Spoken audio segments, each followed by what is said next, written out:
Hi, John Valvano here, and I'd like to give you a short demo on the speaker interface for Lab 3.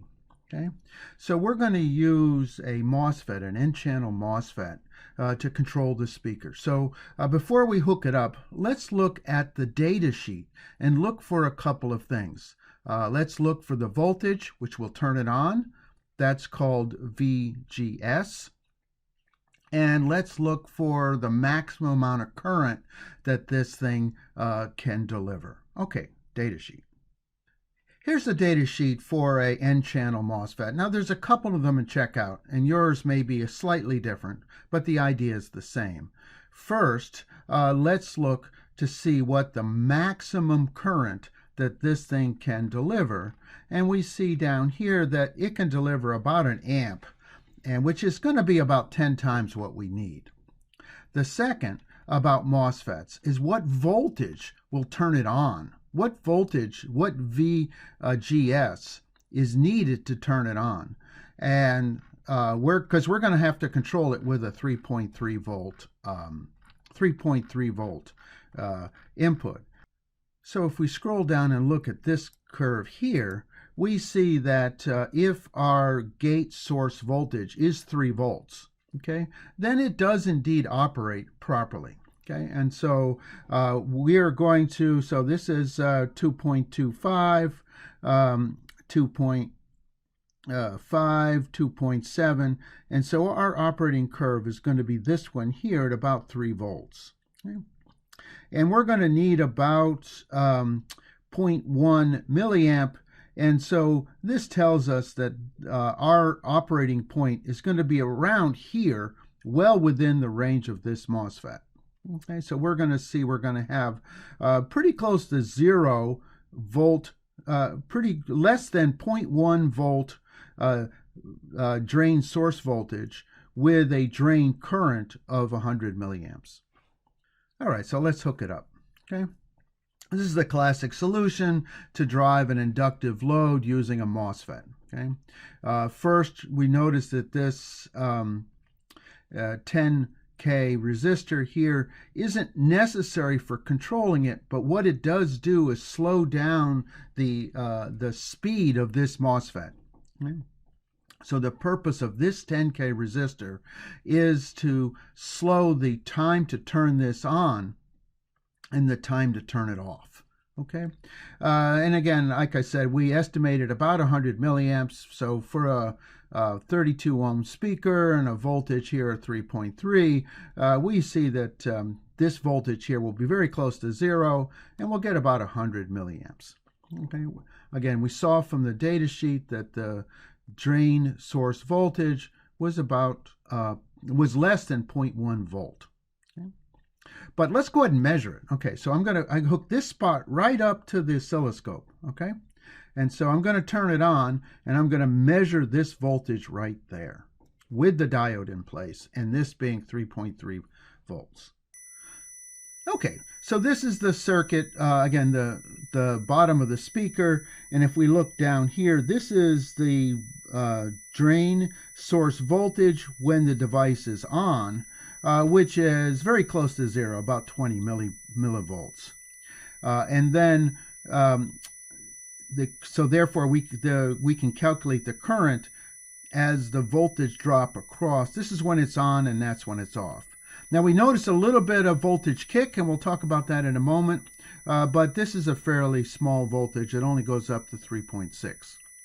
And again, we can use the scope to measure the frequency. As you can see, this is about 2 kilohertz. All right, to illustrate back EMF, I'm going to do something you shouldn't do, okay? And that is, I'm going to build this circuit without the diode and without the 10K resistor, okay? And so what's going to happen is this transistor is going to be very fast. For example, I'm going to look up the turn-off delay of this transistor. So when the port goes from high, which is on, to low, which is off, the turn-off time here, we're going to look it up. Okay, here's the data sheet, and we see the turn-off delay as in the order of nanoseconds, 21 nanoseconds. So if we go back and look at the voltage current relationship of this inductor here, which is part of the speaker, we see that the current is going to go from 100 to 0 milliamps in 21 nanoseconds. And that is a huge dIdt. Times the inductance of this coil is going to give us a great big kick. Okay, it's called a back EMF. It's going to get very large. So large my scope is actually going to saturate.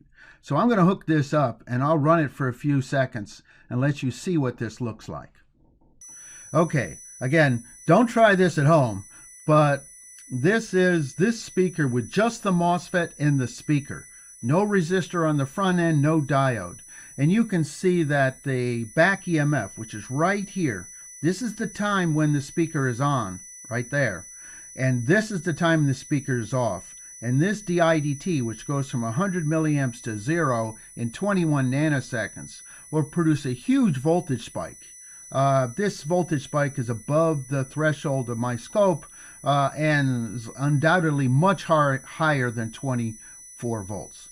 Okay? And so the moral of this story is you must have either a diode, a capacitor, or a resistor, or a combination of all in order to prevent this from destroying the circuit.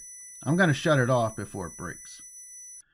Okay, a second way for us to make it sound prettier or remove the spike is with capacitance. And so this is the general solution of the step response of an RC circuit. Okay.